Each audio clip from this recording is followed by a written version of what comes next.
Inner authority is when you don't need permission, applause, or approval to move. You don't explain yourself. You don't argue. You don't wait. You decide, and reality adjusts. Most people think authority comes from titles, money, status, or dominance. It doesn't. Real authority is internal. It's quiet, it's grounded, and it's rare.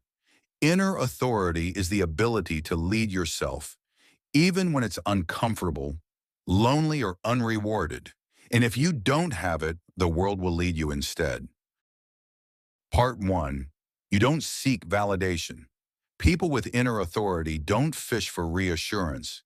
They don't ask, "Do you think this is okay? What would you do? Am I doing the right thing?" They already decided. They trust their judgment because they've earned that trust through discipline, consistency, and follow through. If you constantly need approval, it means you don't respect yourself yet. Inner authority begins when your own word carries weight. Part 2. You move without announcing. People without authority talk. People with authority move. They don't post their plans. They don't explain their process. They don't justify their pace. They understand this rule. The more you talk, the less power you have. Silence isn't weakness. Silence is leverage. Part 3. You are not emotionally reactive. Inner authority means you are not controlled by mood, anger, excitement, or fear. You don't overreact. You don't spiral. You don't collapse under pressure. You pause, you assess, you respond deliberately. Anyone can react. Very few can stay composed. And composure is power. Part 4. You keep promises to yourself. This is where authority is built or destroyed. Every time you say, "I'll do it tomorrow," and don't, "I'll start Monday," and don't, "I'll stay consistent," and don't, you lose internal credibility. Inner authority comes from self-trust. Self-trust comes from execution. If you don't respect your own commitments, no one else will either. Part 5, you don't need to dominate.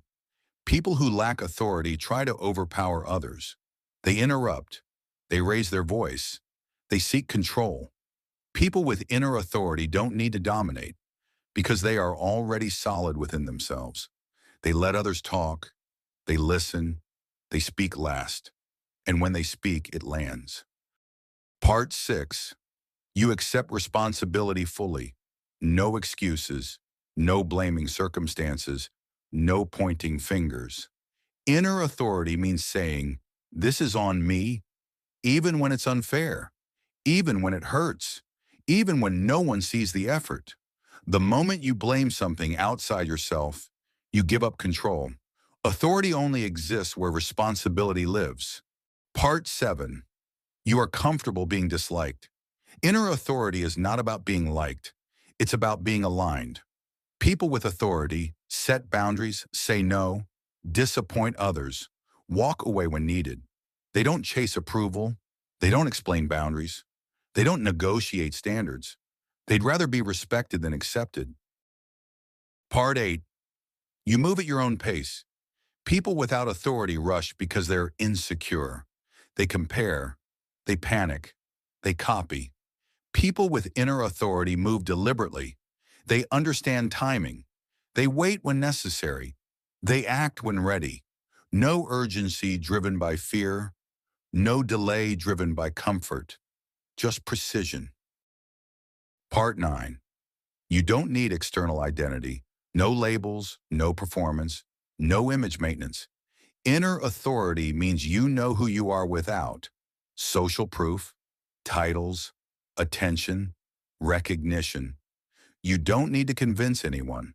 Your behavior speaks for you. Part 10. You stay consistent when no one is watching. This is the final filter. Inner authority is forged in private. When no one praises you, when results are slow, when quitting would be easier. Consistency without witnesses builds an unshakable core. And once you have that, you cannot be controlled. If this message resonates like the video, it helps this reach people who need it. If you're building discipline, clarity, and self-mastery, subscribe. This channel is for that path. And if someone you know lacks direction, share this with them.